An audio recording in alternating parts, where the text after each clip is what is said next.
70 वर्ष की अवस्था आने के बाद पूज्यपाद गोस्वामी तुलसीदास जी मानस की रचना प्रारंभ किए। चौपाई का दर्शन करिए। बाबा कहते हैं संबत 16 31 संबत 16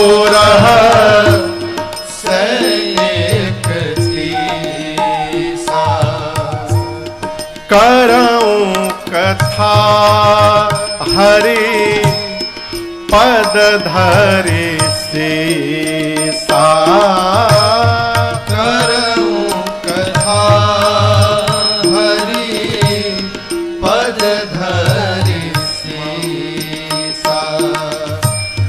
नौमी भौमा वार मधुमासा। नौमी भौमवार वार मधुमासा।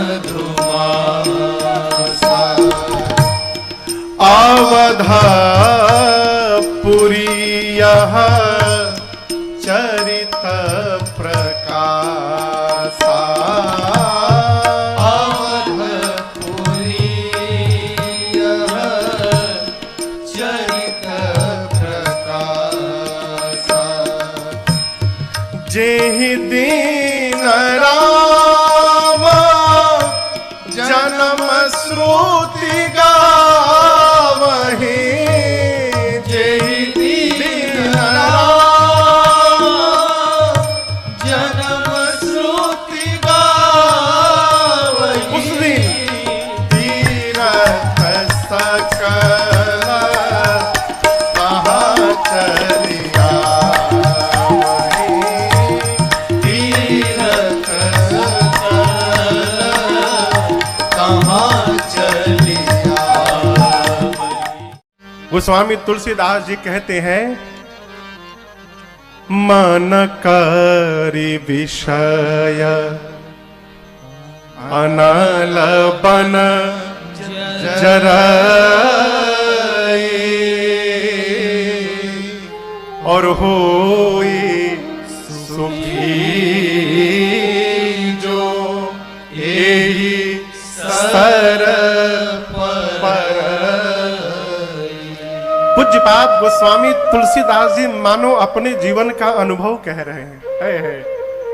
कह रहे हैं मन जो है ना ये हाथी के समान है। मन का कभी भरोसा मत करिएगा। बहुत बड़े साधक भय प्रातः स्मरणीय पूज्य श्री पथिक जी महाराज भैया मिश्रा जी अद्भुत महात्मा। उनके नाम पर 100 रुपए की संपत्ति भी नहीं है। ऐसे अद्भुत महात्मा पथिक जी महाराज अपने आप से कहते थे पथिक तुम बहुत बड़े ज्ञानी हो तो घमंड में मत रहना। कहां कब मन बिगड़ जाए। कहां कब मन बिगड़ जाए। विचारों का भरोसा क्या भरोसा साहब। ये मन कब बिगड़ जाए कोई भरोसा नहीं।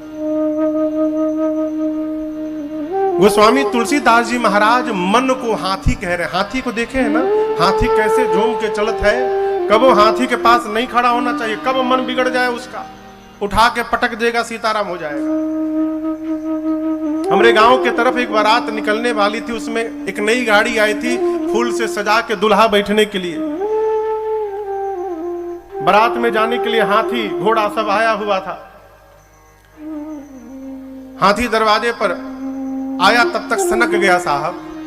कैसे? किसी ने हाथी के पांव के पास एक पड़ाका बम छोड़ दिया। नई गाड़ी शोरूम से निकाल के आई थी, दूल्हा बैठ के जाएगा। हाथी उठाया, सूंड में लपेटा, उठा के पटका, धड़ाम, मचा भगदड़ वहां पर। ये क्या है? गोस्वामी तुलसीदास जी ने मन को हाथी कहा। जंगल में जब आग लग जाती है तो आग लगने के बाद जंगली पशु जंगल से बाहर भागने का रास्ता ढूंढते हैं, लेकिन हाथी बाहर भागने की चिंता नहीं करता। वो जंगल के बीच में जो तालाब है उस तालाब की ओर भागता है, और जाकर तालाब के बीच में, बीच पानी में जाकर हाथी बैठ जाता है। और उसके बाद जितने आनंद में रहता है साहब, क्यों? जानता है कि जब तक इस पानी के भीतर बैठा हूं, ये जंगल का आग मेरा बाल बांका करने वाला नहीं है, इसका कोई प्रभाव मेरे पर पड़ने वाला नहीं है। यहां गोस्वामी तुलसीदास जी कहते हैं, मन जो है वो हाथी है। मन करी विषय अनल बान जर। मन रूपी हाथी विषय के अग्नि में दिन रात जल रहा है। ये विषय का अग्नि क्या है? जितनी इंद्रियां हैं इनका विषय मन को फंसा के रखा है। जीवा फंसाया है मन को। 6 बज गया, 10 मिनट बाकी है, गर्मा गर्म पकौड़ी के साथ चाय मिल जाए ना, आनंद आ जाए साहब। अब मन बेचैन, कैसे पकौड़ी मिले? आदमी बेचैन है, घर में बोल रहा है पकौड़ी बना दो, कोई बनाने को तैयार नहीं। आदमी दुखी हो गया, बताओ हम पकौड़ी खाना चाहते हैं, हमारा मन कर रहा है, अब पकौड़ी नहीं मिल रही है। ये विषय ने मन को जलाना प्रारंभ किया। आप समझ रहे हैं? कोई सुंदर वस्तु दिखाई पड़ी, मन परेशान, काश हमको मिल जाए एक बार। ये जो विषय है ना, मुलायम कोई वस्तु मिल जाए तो मन होता है कभी हम हाथ में लेके सहला लें। कोई सुंदर शब्दावली, कोई सुंदर गीत सुनाई पड़ जाए तो मन बेचैन, कैसे हमारे पास आ जाए, हम सुनने लगे। एक महात्मा जी हैं, उनको हम 4 पेन ड्राइव दे चुके, गाड़ी में लगा के चलते हैं, भजन सुनते। अब की बार फिर मिले, बोले महाराज जैसे किसी कोई गाड़ी लेके जाता है, गाड़ी तो आती है, उसमें से पेन ड्राइव नहीं आता, जो सुनता है लेके चला जाता है। ये क्या है? मन को विषय ने, कान के विषय ने परेशान किया।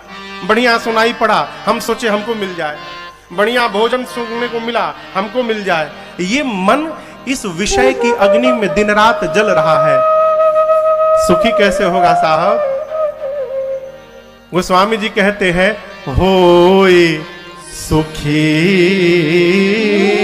जो एही सर पर। ये रामचरितमानस एक सरोवर है। जिस प्रकार जंगल का हाथी पानी के सरोवर में जाकर बैठा तो उसका मन सुखी हो गया, उसी प्रकार मन रूपी हाथी जब इस कथा रूपी सरोवर में आकर बैठ जाएगा तो विषय का अग्नि हमारे मन को जलाने वाला नहीं है, फिर हमारा मन भी सुखी हो जाएगा। ये कथा की महिमा है।